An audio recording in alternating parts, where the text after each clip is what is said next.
Muy buenos días, estamos nuevamente en esta nueva edición de su programa Agenda Electoral del día lunes.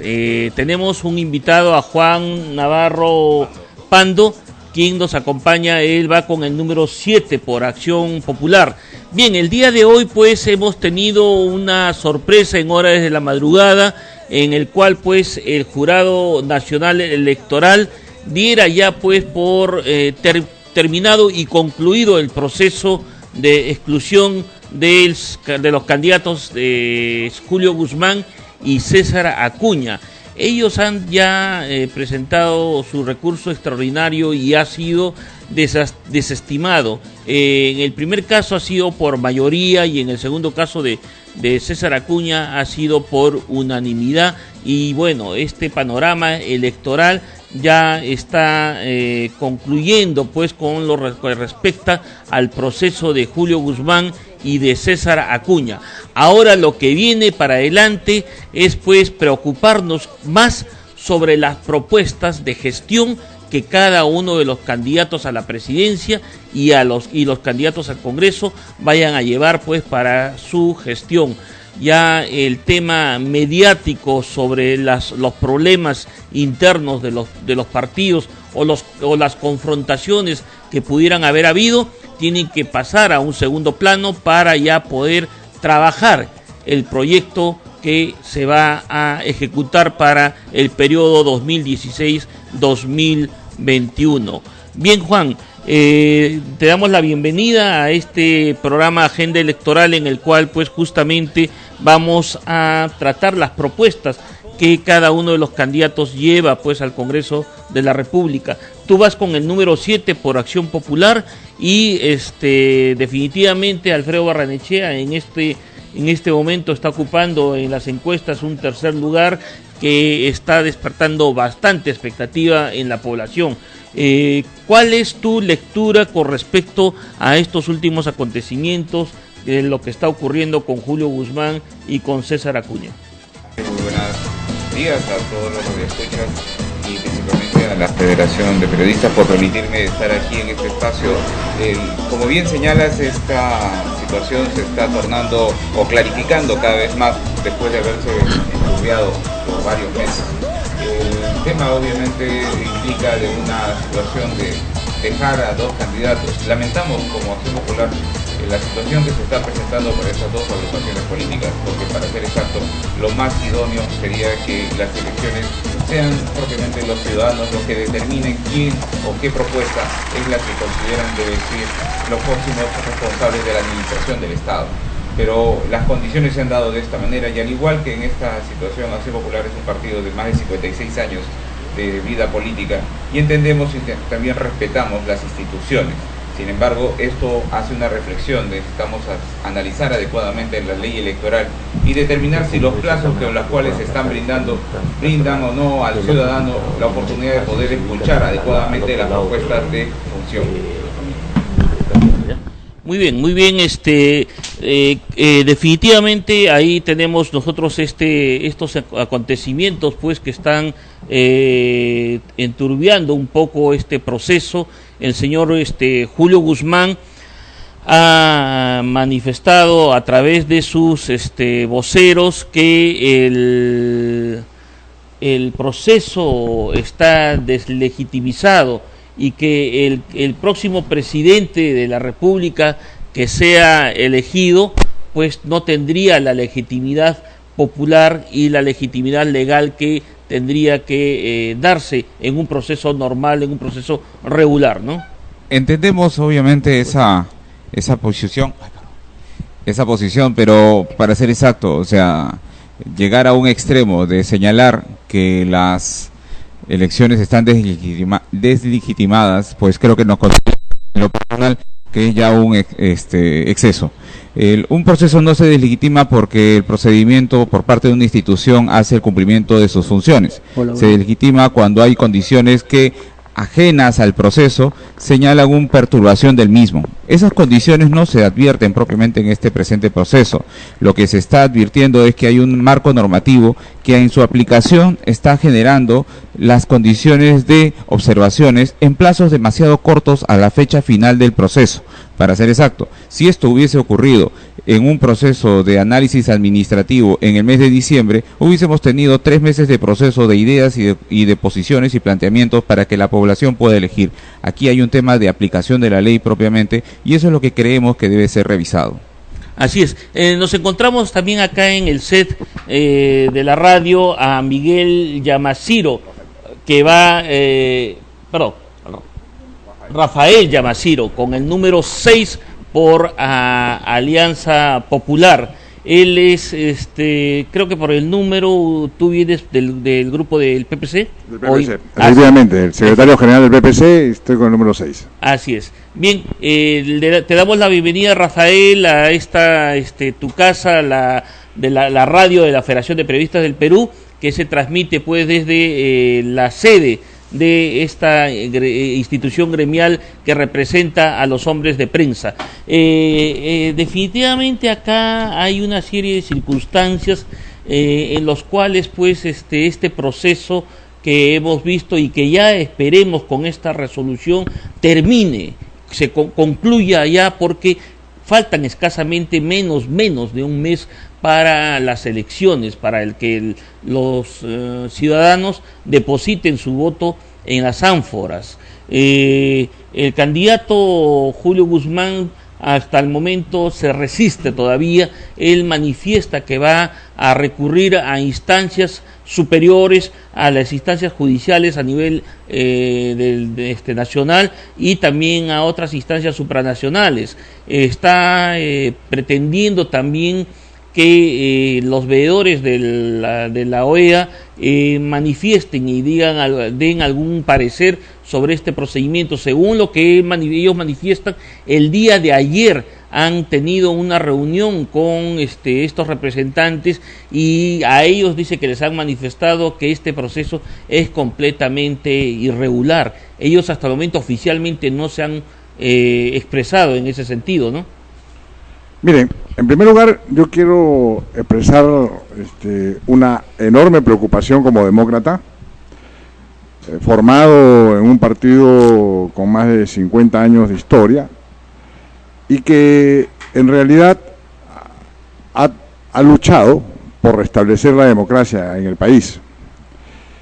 Creemos que lo que el señor Guzmán está haciendo en estos momentos es un juego sumamente irresponsable. Para nosotros, ya nosotros preveíamos de que él era parte de la cartera de proyectos que el chavismo tenía en el país.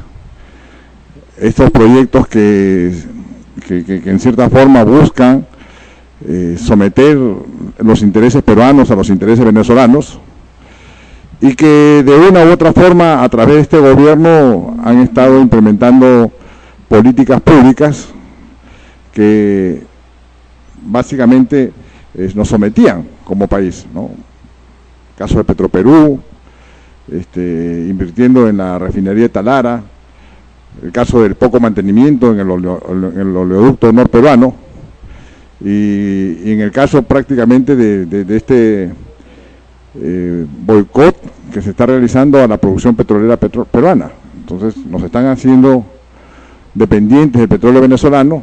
Estamos invirtiendo en una refinería para procesar petróleo venezolano, y como peruanos, pagando la gasolina más cara de América Latina, vamos a financiar el chavismo en Venezuela. Entonces, es algo que nosotros rechazamos tajantemente. Y que, ¿tú consideras que Julio Guzmán era el representante del chavismo? El entorno que rodea a Julio Guzmán más bien pareciera indicar que es todo lo contrario. Parece ver de que sí hay un sector empresarial en todo régimen de gobierno que se establece, y esto lo ha demostrado. Muchos de los miembros de la lista parlamentaria del señor Guzmán son proveedores del Estado. Muchos de los parlamentarios, candidatos a parlamentarios, tienen una u otra vinculación con el Partido Nacionalista, y el mismo señor Guzmán ha sido secretario de la presidencia del Consejo de Ministros, de uno de los cargos más importantes en el gobierno del Partido Nacionalista. Entonces, que no se nos venga a decir que el señor Guzmán no es pronacionalista. y que desconocía las vinculaciones y las acciones chavistas. Para nosotros, Guzmán y Verónica Mendoza, con el Frente Amplio, son prácticamente la plataforma política, y el Partido Nacionalista son prácticamente la plataforma chavista aquí en el Perú. Y bueno, y sí han tenido varios aliados en este gobierno, ¿no? Uno de ellos ha sido Acción Popular y otro ha sido Perú Posible, y con ello han obtenido los votos para poder hacer todas las decisiones públicas, políticas, que han perjudicado al país y que hoy día lo tienen en el atraso y que hoy día están haciendo pagar al pueblo peruano muchas de las consecuencias de las malas decisiones políticas. Y el señor Guzmán lo que ahora pretende es enturbiar este proceso político, este proceso electoral, quitarnos a los peruanos la capacidad de elegir el 10 de abril. Posiblemente él pretenderá que el señor Humala gobierne 8 meses más o un año más, o buscar un gobierno transitorio que le sea afín. Pero yo creo que se está desenmascarando y la población se está dando cuenta al peligroso terreno que nos quiere llevar el señor Guzmán. Juan, ¿tú consideras que Acción Popular ha sido un aliado del gobierno en estos últimos 5 años? Son bancada. Mira, Acción Popular, Frente Amplio son una bancada. Mira, no sé, tal vez la composición del Congreso tiene otra forma de ser leída, porque que yo recuerde, el Partido Nacionalista tiene su bancada. El Frente Amplio es una coalición para poder ser bancada con Acción Popular, y hay una diferencia propiamente entre cada uno de nosotros. Es más, en la votación electoral, y Rafael puede recordarlo de repente posteriormente, ha habido diferencias en diferentes votos de diferentes marcos normativos de leyes. Pero dentro de esto, por ejemplo, ¿no?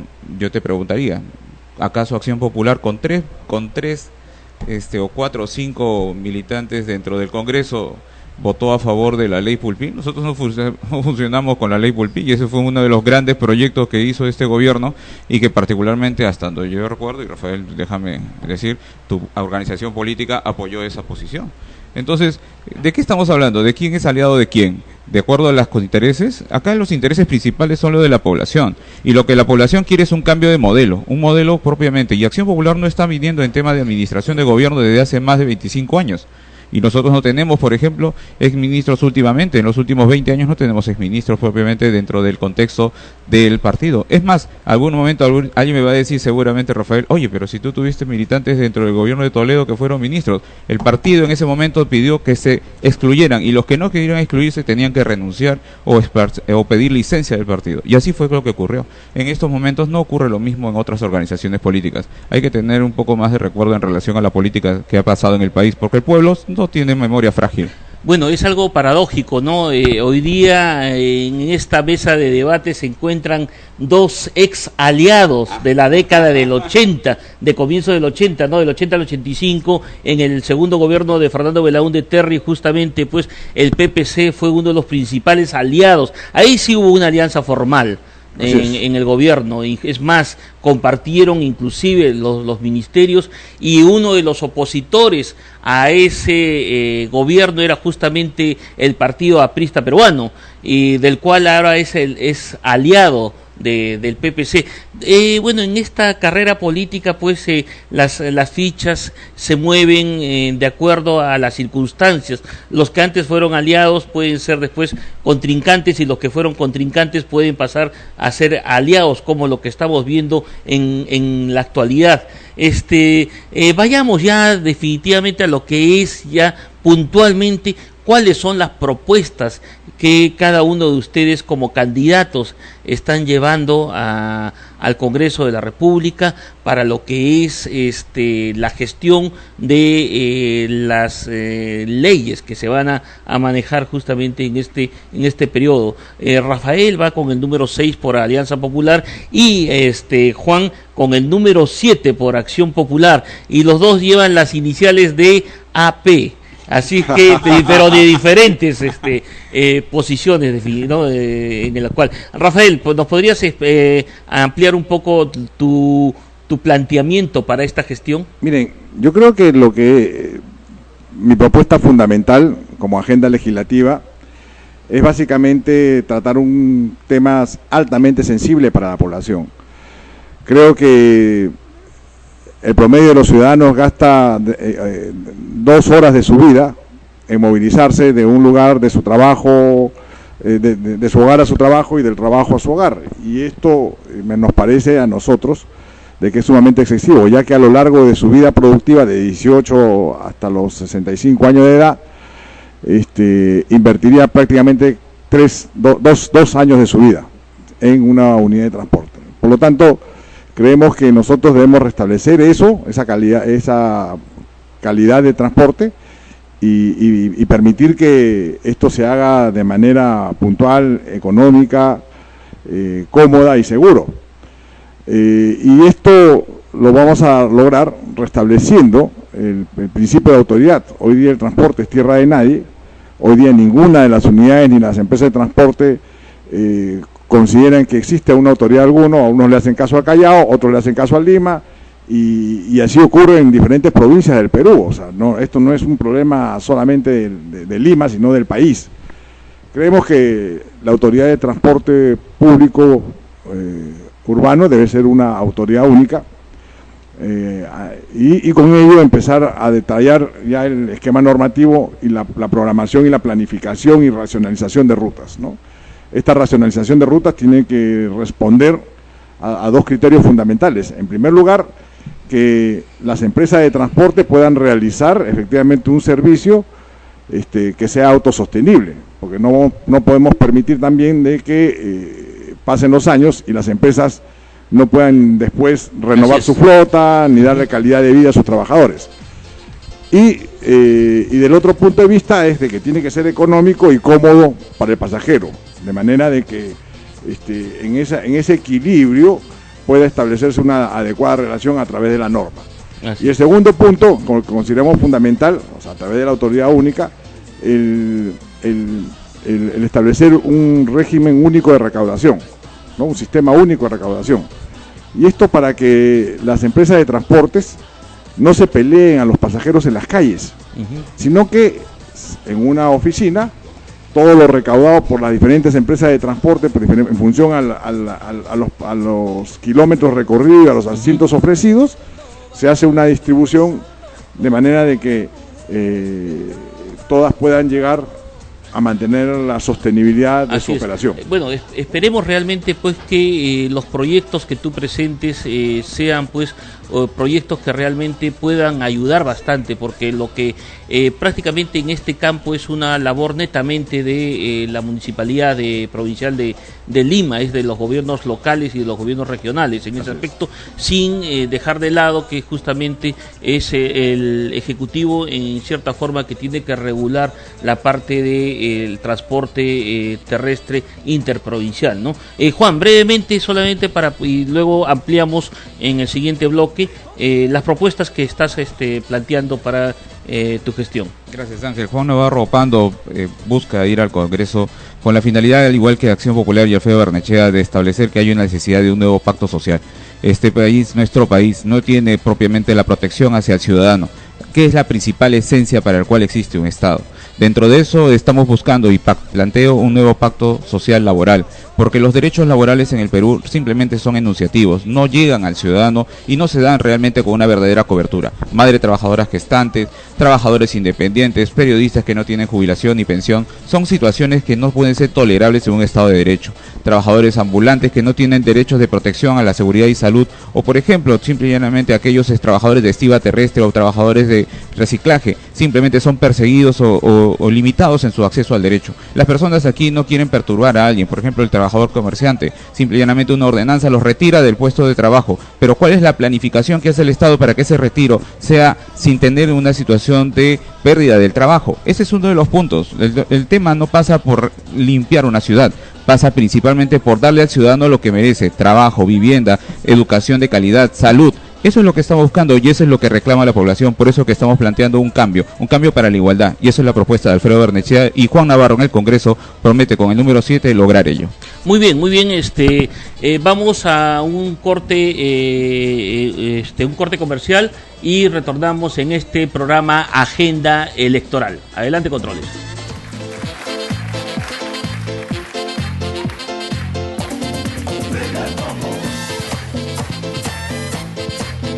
Bien, nos encontramos en este segundo bloque de Agenda Electoral ya con la presencia de nuestro colega co-conductor Rafael Romero y también la presencia del congresista y también candidato con el número 4 por Solidaridad Nacional UPP, Martín Belaúnde Moreira.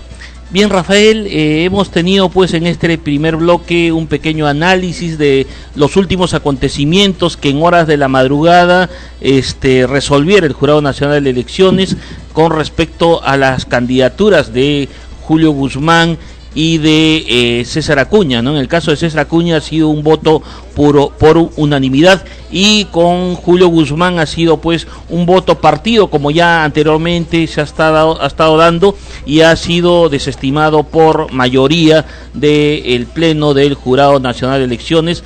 Este panorama se está volviendo casi interminable y esperemos que con esta resolución ya quede completamente concluido y que ya nos aboquemos pues a las propuestas de los propios candidatos y no se esté dilatando más este proceso, ¿no? Muchas gracias, muchos saludos para todos los amigos que nos siguen a nivel nacional. Como siempre, Ángel, un saludo muy especial a los 65 centros federados que están en costa, sierra y selva de nuestro país, centros federados de esta histórica y heroica Federación de Periodistas del Perú. Y saludar también a los aquí presentes representantes de Alianza Popular, Acción Popular, Solidaridad Nacional UPP, lo cual demuestra el gran sentido democrático que se tiene en agenda electoral por la pluralidad de los representantes que vienen permanentemente. Y efectivamente no podía darse de otra manera. Ha entendido el mensaje el Jurado Nacional de Elecciones porque ha sido más expeditivo, más inmediato en resolver estos recursos.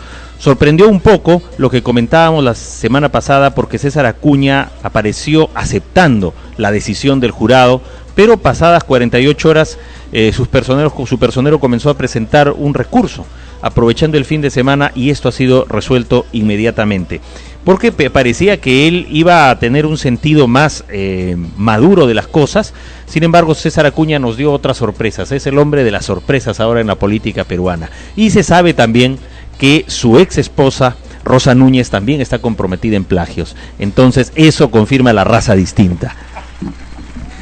Así es, Rafael, no deja de arrancarnos unas carcajadas pues sobre este procedimiento y sobre todo el actuar del candidato César Acuña, que definitivamente pues es completamente singular en todo su agrupación, no solamente el líder sino también los demás integrantes, ¿no? Ya los hermanos, como lo han manifestado, ahora aparece la esposa. Esperemos pues que no nos dé más sorpresas este grupo que ya definitivamente ha salido de carrera, pero todavía continúa en la contienda los candidatos al Congreso, ¿no? Que a diferencia del caso de Julio Guzmán de Todos por el Perú, hay algunas listas, creo que son muy pocas, menos de 10 listas parlamentarias en las diferentes regiones. Entonces es un grupo que está completamente debilitado desde su estructura. Bien, estamos acá con Martín Belaúnde, con quien vamos a dialogar también con respecto a las propuestas y sobre todo también con respecto a esta coyuntura nacional. Pero lo que nos interesa más es cuáles son los planteamientos que está llevando para una nueva gestión ante el Congreso de la República. Muchas gracias. Mis planteamientos son varios, pero voy a resaltar los tres más importantes. En cuanto a seguridad ciudadana, tengo un proyecto de modificar el Código Penal, creo que el artículo 20 del Código Penal, para que el inicio de la responsabilidad penal no sea a los 18 años, sino a los 16 años. Eso referido a los delitos violentos, homicidio calificado, feminicidio, uxoricidio, que es una palabra técnica para decir muerte del cónyuge, asesinato del cónyuge, infanticidio, toda clase de asesinatos violentos con premeditación y alevosía, según ese término jurídico que se hizo popular. Y también asalto a mano armada, violación, secuestro. ¿Por qué? ¿Por qué es que esos menores de 18 años y mayores de 16 años, que hoy día son infractores, deben asumir la consecuencia penal de sus actos homicidas o actos violentos? Porque aquel que tiene la destreza, la fuerza, la habilidad, el sistema nervioso para matar, para herir, para asaltar con crueldad, debe asumir las consecuencias penales y por consiguiente asumir la responsabilidad consiguiente. Esa es la razón fundamental, si se quiere, la razón filosófica. La otra razón que yo digo es ya una razón práctica. La razón práctica, y lo estoy diciendo por calles y plazas, es que el año pasado se cometieron 288 asesinatos en el Perú. De esos 288 asesinatos, la tercera parte fueron cometidos por sicarios, o sea, asesinos a sueldo. Y de esa tercera parte, la mitad fueron cometidos por sicarios juveniles, a quienes muchas veces las bandas organizadas le pagan 4 reales para que cometan esos actos malvados. La ley penal tiene un efecto disuasivo. Yo no pretendo que voy a reformar al mundo, pero sí voy a hacerle pensar a los delincuentes menores de 18 y mayores de 16 que no deben hacer lo que hacen, porque aplicando el titular de una vieja historieta, el crimen no paga, el crimen no debe pagar, y los menores de 18 años y mayores de 16 son perfectamente conscientes de la maldad de esos actos. Eso es lo que quiero decir. Y además, esto es algo que se encuadra dentro de los tratados internacionales que el Perú tiene que firmar. Yo no propongo aumentar las penas, yo no propongo pena de muerte, yo propongo, eso sí, de conformidad a diversos convenios, al convenio del niño y del adolescente y a los diversos pactos internacionales de derechos humanos que el Perú es parte, que sean juzgados por tribunales especiales y que sean internados por lo menos hasta los 21 años en cárceles especiales. Esa es la obligación que debemos cumplir, y así, junto con inteligencia policial, combatiremos al sicariato, y el sicariato es una de las grandes amenazas de la sociedad moderna. Tengo una pregunta para los 3 invitados. Sabemos, es cierto, que tienen sus planteamientos en cuanto a qué legislar, cómo fiscalizar cuando lleguen al Parlamento, pero nuestro Congreso, que antes teníamos nosotros diputados y senadores, vamos a decir que este Congreso, así como la Cámara de Diputados, es la Cámara política por excelencia. En esa Cámara política, durante 5 años de ser reelecto nuestro amigo Martín Belaúnde, de llegar nuevamente al Congreso Rafael Yamachiro, nuestro amigo representando Acción Popular, pues va a haber 5 años de mucha actividad política. Pero el elector quiere conocer también, como parte del perfil de los candidatos, cómo será ese manejo político que ustedes tendrán para los próximos 5 años frente a los líderes. Me explico mejor.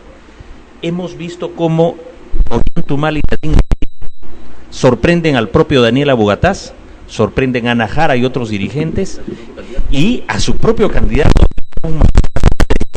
Daniel Urresti, que está muy orgulloso por esto. ¿Cuál va a ser la relación de ustedes para contribuir a la estabilidad de los partidos, a la estabilidad política? Desde hoy, cuando vemos, por ejemplo, que algunos candidatos, en el caso de Alan García, ha tenido una participación poco feliz en algunos lugares de Junín porque salió empujando al policía que lo cuidaba, lanzó algunas lisuras en el camino y días antes estuvo en Chimbote diciendo pues que el dirigente que había ayudado al mitin se tenía que ir para abajo porque era un desastre. ¿Cuál va a ser la relación de ustedes, señores candidatos, frente a los líderes de sus agrupaciones políticas cuando estos cometen deslices? Hemos visto que Nano, por ejemplo, salió con un ajo en la campaña que no le ha dado los réditos necesarios. Vemos a un Alfredo Barnechea también que ya lo acusan por ahí, Kenya, incluso de ser un lord inglés. Entonces, ¿cuál es la contribución de ustedes a estos líderes? ¿Cómo son sus reuniones dentro de sus agrupaciones? si tienen esa posibilidad también de sugerir y decir, señor, usted está siendo el candidato, usted es el candidato presidencial, pero ¿podría hacer esto? ¿No podría hacer lo otro? Esa es la pregunta que yo planteo a nuestros invitados para que ellos, como parte de su perfil político, le digan al elector, mi participación para la política es de esta manera dentro de mis propias organizaciones. ¿Qué le dirían, por ejemplo, a Nano Guerra García? ¿Qué le dirían a Alfredo Barnechea? ¿Qué le dirían a Alan García? ¿En qué está yendo bien? ¿En qué está yendo mal? Podemos comenzar con Rafael. Sí, claro, cómo no, muchas gracias. Mire, yo creo que la pregunta es pertinente porque nos permite hablar de partidos políticos y de posiciones políticas. Y creo que la política, cuando es política personalizada, pierde su esencia, ¿no? En la que los pronunciamientos en un partido son producto de la reflexión de todos los intelectuales que integran el partido y los que asumen cargo de dirigencia. En ese sentido, yo creo que en el Partido Popular Cristiano nosotros hemos dado un gran paso para poder cerrar el paso a todos aquellos que de manera improvisada se están presentando en la arena política supuestamente como salvadores del país, como quienes tienen la solución del país.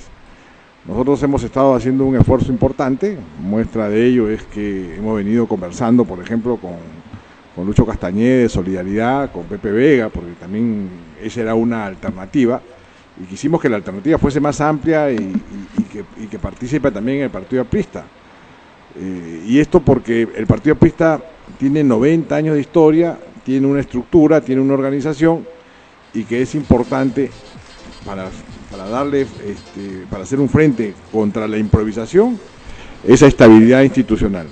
Yo creo que este primer paso que hemos dado los partidos políticos tiene que ser unido después por las fuerzas sociales, pero, y más aún, ya en un eventual gobierno de Alianza Popular, tiene que ser ya una alianza o una apertura mucho mayor, de manera de que también aquellos partidos políticos que perdieron las elecciones puedan incorporarse al proyecto de gobierno. Porque el país tiene tantos problemas y no puede resolverse si es que todos los partidos políticos del país no nos ponemos de acuerdo. Lógicamente los partidos políticos que tienen espíritu democrático y que no ceden a los valores democráticos por intereses electorales, ¿no? Yo creo que lo fundamental en esta etapa es justamente llevar una campaña política con respeto a la dignidad de los integrantes de los otros partidos políticos, a los candidatos a las diferentes listas, pero eso sí, con las ideas firmes. Es decir, a nosotros en política siempre nos educaron con esta premisa: duro en contra de las ideas, delicado con las personas. Y eso es lo que tratamos de mantener siempre a lo largo de nuestra actuación política. Y con respecto a Alan García, tenemos que hacer contrapeso. O sea, el Partido Popular Cristiano no está dando un cheque en blanco. El Partido Popular Cristiano no se va a someter, no pierde identidad, no pierde los principios con los que ha hecho política a lo largo de los últimos 50 años.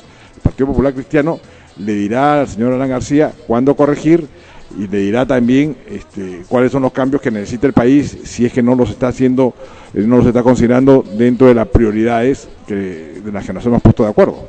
Intervención de nuestro amigo Juan y candidato. Sabemos las muchas actividades que tienen actualmente y su intervención antes de que le gane el tiempo, ¿no? en estas responsabilidades de candidato. Sí, muchas gracias.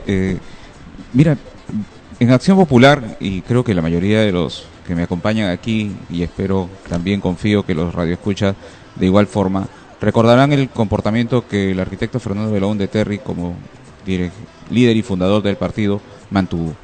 Esa escuela y hoy nosotros, herederos políticos de esa enseñanza, mantenemos las dos posiciones. Y acá digo dos posiciones, ¿por qué? Porque en la vida política uno tiene dos ámbitos dentro del marco, ¿no? Digamos hasta tres, porque también la familiar, y muchas veces se perjudica la vida familiar por las responsabilidades del país. Pero dentro de esto digo dos, ¿por qué? Porque uno es el acto de legislar como congresista y otro es como militante al interior del partido. Ahí hay que determinar claramente esas dos condiciones. Y eso implica obviamente un criterio también de conciencia, porque el legislador no deja de tener su propio criterio de conciencia. Entonces, para ser exacto, un partido ni ninguna persona puede vulnerar la libre conciencia de una persona como tal. Y en Acción Popular no buscamos eso. Por lo tanto, la decisión que tiene el partido dentro de la enseñanza que nos da como militantes, porque quien te habla tiene más de 36 años de militante, 32 años para ser exacto. Desde los 16 años milito en Acción Popular. Muchas veces se me dijo de que abandonara el partido, pero eso es la militancia, eso es tener fe en su partido. Y creo firmemente en la escuela de Fernando Belaúnde Terry, en la escuela de Violeta Correa de Belaúnde, en la escuela de muchos otros dirigentes que nos han precedido y que hoy nosotros somos herederos. Por lo tanto, te manifiesto que en el Congreso de la República, a partir del 28 de julio, Acción Popular sabe perfectamente que hay que hacer labor de congresista y que esto implica obviamente también establecer los equilibrios de poder, porque aquí tu pregunta va relacionado a ese aspecto, ¿no? Los poderes del Estado. Porque si no, de lo contrario, ¿cuál es la diferencia entre el Poder Legislativo y el Poder Ejecutivo si las directivas salen de uno o de otro? El pueblo ha establecido diferencias para la votación, por eso que al momento de la cédula establece 2 formas o 3 formas para ser establecida. Esos son los equilibrios de poder y obviamente la bancada de Acción Popular va a primar, como siempre Fernando Belaúnde lo señaló, el Perú es primero. Y mi estimado Martín Belaúnde, con esta respuesta, ¿qué le diría Nano Guerra García? Ya se lo he dicho, y es relativamente simple.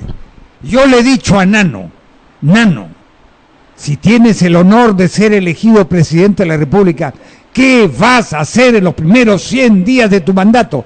Me inspiro en Fernando Belaúnde, después de todos somos primos hermanos. Entonces le he dicho, ¿qué tienes que hacer? Y consensuamos, de alguna manera, con algo de inspiración mía, por supuesto, de que él tiene que proponer en su mensaje a la nación algo así en evocación de ese maravilloso mensaje: los últimos serán los primeros, que yo escuché emocionado allá en 28 de julio del año 1963. Pues bien, él tiene que decir: voy a proponer, voy a presentar el primer día del Congreso un proyecto de ley que esté encaminado a dar facultades extraordinarias al Poder Ejecutivo para poner en ejecución todos los proyectos de cualquier índole, mineros, petroleros, de hidrocarburos, de lo que fuere, que han sido retrasados indebidamente por acciones demagógicas perjudiciales a la nación, para que Conga se ponga en ejecución, para que Tía María se ponga en ejecución, para que Santa Anita se ponga en ejecución, para que todos los proyectos de hidrocarburos se pongan en ejecución con las debidas garantías ambientales y con el debido respeto a las poblaciones circundantes, y que eso se negocie en el Congreso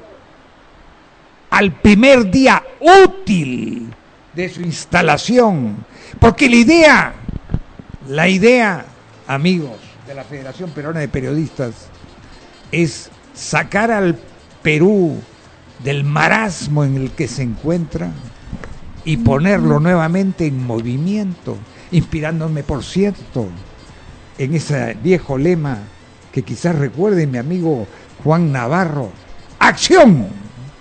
Y acción ahora, para resolver los problemas del Perú.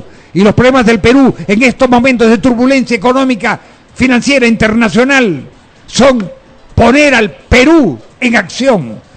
Y de manera que hayan esos proyectos, haya la inversión, haya el trabajo, y el Estado pueda recolectar y pueda cobrar ingresos que le permitan hacer otras cosas fundamentales en la educación, en la salud y en obras públicas de infraestructura, donde a pesar de que se ha hecho bastante, porque el Perú está mejor que antes, y eso no hay que dudarlo, todavía invocando a César Vallejo, si mal no recuerdo, no a la universidad, al poeta, que murió pobre: voy a morir en París con aguacero, según las frases No el que se utilizó su nombre para su universidad, porque no creo que él muera pobre en París con aguacero. Dicho eso con todo respeto, por supuesto. Entonces, yo diría, hay, hermano, mucho por hacer, pero hay que hacerlo ya. Esa es mi propuesta.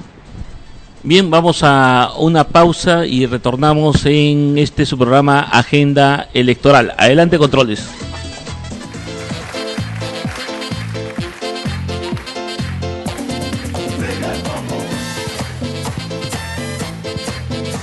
Bien, estamos ya en este último bloque del programa Agenda Electoral y estamos pues con los candidatos al Congreso, Martín Belaunde con el número 4 por Solidaridad Nacional y Rafael Yamaciro con el número 6 por Alianza Popular.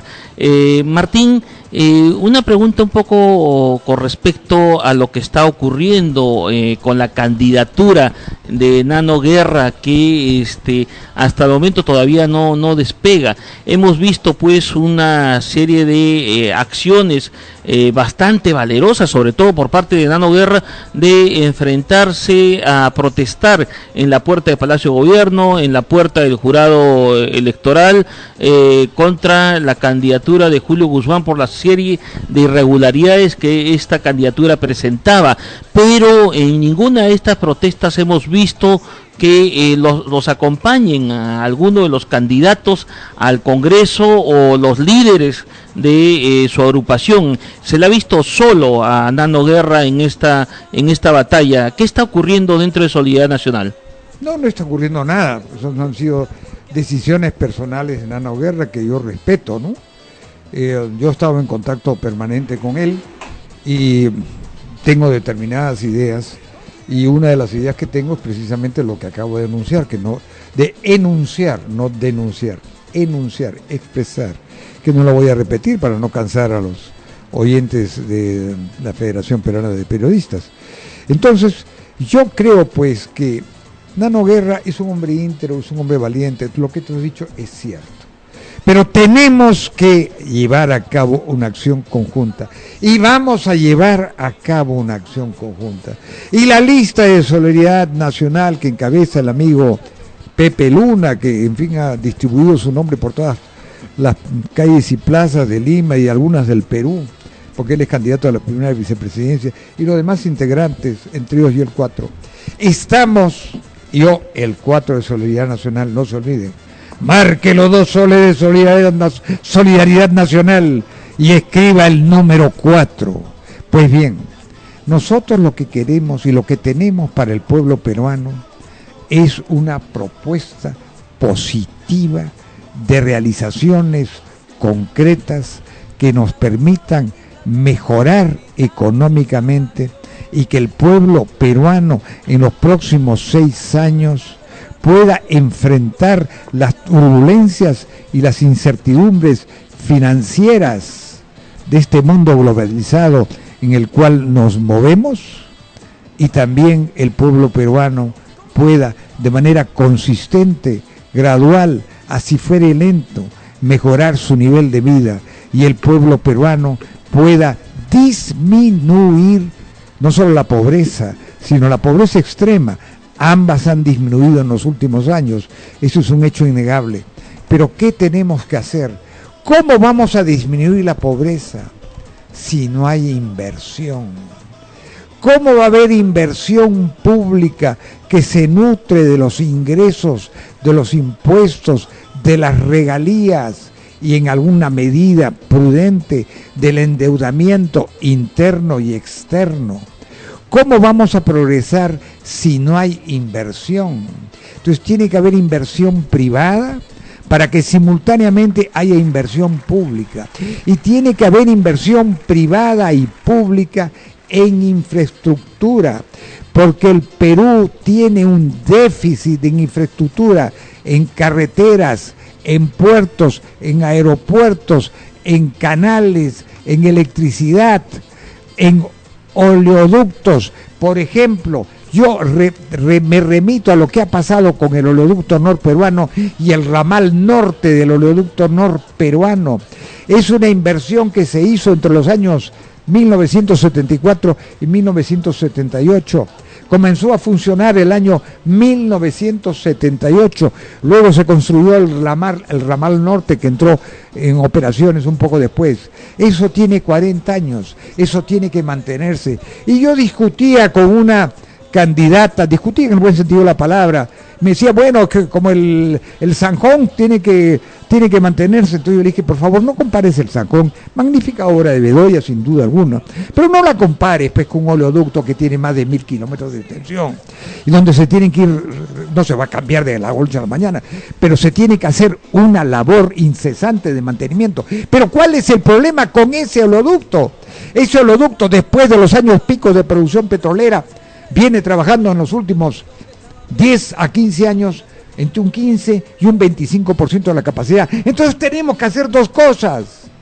Tenemos que mantenerlos. Y por favor, las multas de OEFA, ¿qué cosa? ¿Le van a quitar liquidez a Petroperú para que pueda mantener ese oleoducto? ¿Le vamos a quitar liquidez? Eso es una locura. Y debo decirlo así con sus términos. Es una locura.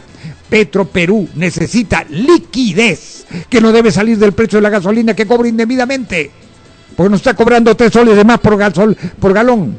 Tiene que salir de toda su utilidad, y quizás había que darle una inyección de capital, porque tiene que mantener el oleoducto norperuano, donde hemos tenido recientemente un derrame de 3.500 barriles, que es el equivalente de 560 toneladas, que es algo muy lamentable, pero tampoco es el fin del mundo.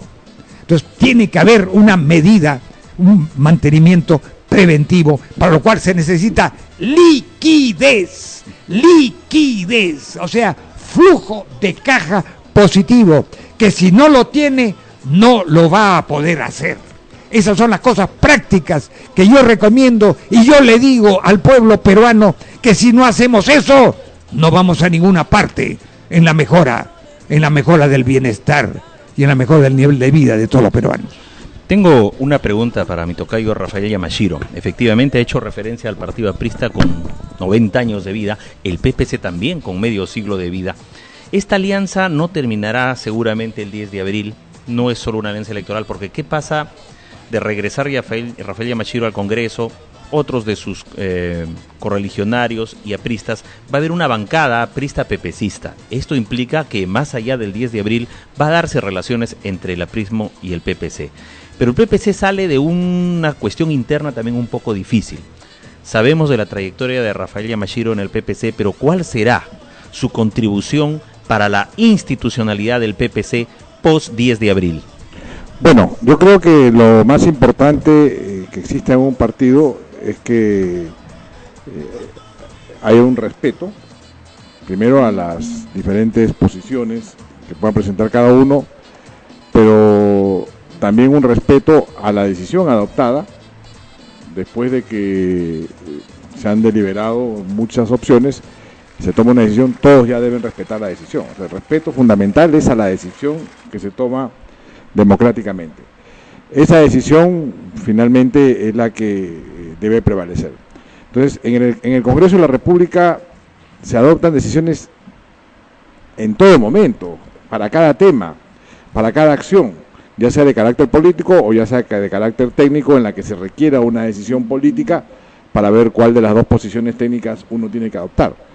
Y eso lo hemos mantenido y lo hemos manejado muy bien a lo largo del tiempo, y a pesar de que no éramos bancada aliada, con el Partido Aprista, por ejemplo, pudimos sacar la ley de carrera magisterial, con el Partido Aprista podemos sacar la ley del juez, la ley de la carrera judicial, con el Partido Aprista hemos podido iniciar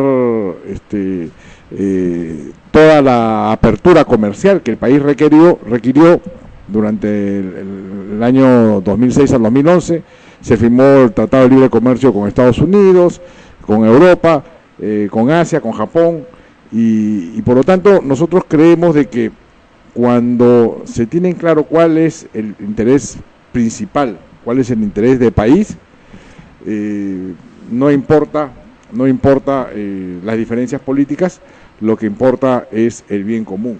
Y en ese sentido yo creo que con todas las fuerzas políticas hemos podido conversar también con Solidaridad, con Lucho Castañeda, hemos podido impulsar una gestión municipal. Hoy día yo formo parte de un consejo metropolitano en el que viene realizando y apoyando también la gestión de Lucho Castañeda, porque creo que el interés común se sobrepone a los intereses partidarios. Y el interés partidario, efectivamente, se sobrepone al interés personal. Por lo tanto, yo creo que lo importante es que podamos construir instituciones democráticas sólidas a través de partidos políticos sólidos, y nosotros auguramos y aspiramos a que tanto Solidaridad Nacional, tanto el PPC como el APRA, en un eventual gobierno de la Alianza Popular, podamos hacer una gran coalición de gobierno que nos permita sacar el país adelante, ¿no? Rafael, ¿cuál es tu lectura con lo que está ocurriendo con la candidatura de Alianza Popular, propiamente con Alan García y con Lourdes Flores Nano, que hemos visto en las últimas encuestas que en lugar de repuntar, de subir, más bien han descendido, ¿no? Le están dando un quinto lugar, y un quinto lugar también casi empatado con otros candidatos, ¿no?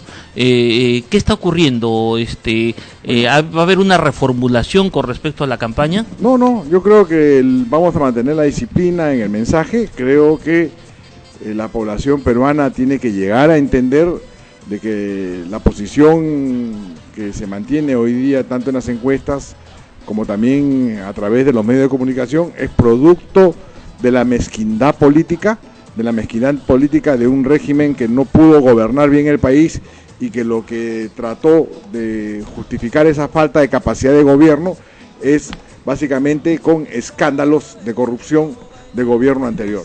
Y por lo tanto, con estos escándalos de corrupción nos han prácticamente anestesiado y han olvidado de gobernar el país, ¿no? Y te lo digo porque de experiencia, la historia. Mira, año 1985 se inicia la construcción del tren eléctrico en el Perú. 2006 tuvo que regresar a García porque ninguno de los presidentes anteriores invirtió $1 más. Hoy día la población ya conoce cuál es el bienestar y cuál era la visión que tenía Alan García como jefe de Estado o como jefe del país para poder movilizar a la ciudad ciudadana. Hoy día ya nadie se le ocurriría parar la línea 2, parar la línea 3, parar la línea 6, porque sabrían que se pondrían al pueblo en contra. Año 2006 al 2011 se instala en el país un programa que se llama Agua para Todos. Este gobierno mezquino no ha permitido de que ninguno de los esquemas, ninguno de los proyectos avance. Solamente han terminado los proyectos que Alan García inició y para los cuales ya estaban financiados con expedientes técnicos. Pero lamentablemente, ¿quién ha salido castigado? No Alan García, quien ha salido castigado es el pueblo.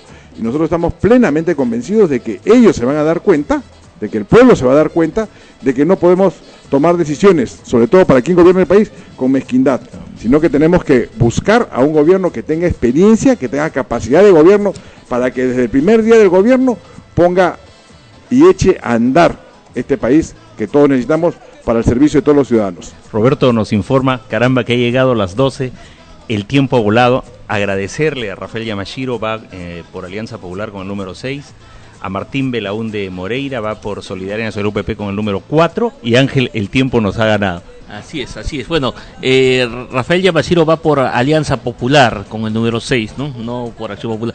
Bien, así es. Entonces, agradecemos a Martín Belaúnde, esperemos que Belaúnde Moreira, ¿sí? Así, y esperamos pues que esta no sea la primera ni la última. Los vamos a invitar en posteriores programas, y cuando salgan elegidos congresistas también los vamos a tener acá para debatir justamente la coyuntura del debate congresal, ¿no? Somos vecinos, Ángel, a menos de 50 metros está el Congreso, una ubicación privilegiada de Radio FPP, la voz de la libertad de expresión. Así es, y además esta institución que naciera hace aproximadamente 65 años, ¿no? Cuando todavía estaba la dictadura del general Rodríguez, y nace justamente a 10 días de la asunción de la segunda fase, después de una falsa careta de demócrata, ¿no? Bien, agradecemos a nuestros radio oyentes de esta emisora virtual radiofpp.com, a La Voz de la Libertad de Expresión, que se transmite desde la sede de la gloriosa Federación de Periodistas del Perú y con los oyentes que a nivel nacional están con nosotros. Muchas gracias con ustedes y adelante, controles. Gracias, buenos días.